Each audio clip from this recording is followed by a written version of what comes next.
आज हम ट्रांसलेट करेंगे पंजाबी हिंदी टू इंग्लिश। आज मैं बहुत थका हुआ हूँ। आज मैं बहुत थका हुआ हूँ। 10 सेकंड्स मिलते हैं।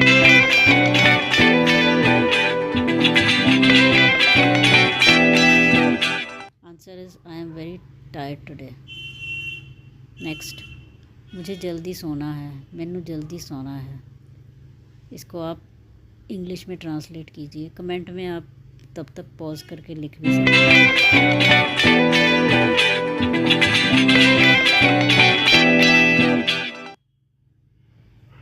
I have to sleep early. मैं मोटा हो रहा हूँ। मैं मोटा हो रहा हूँ। 10 सेकंड्स मिलते हैं आपको।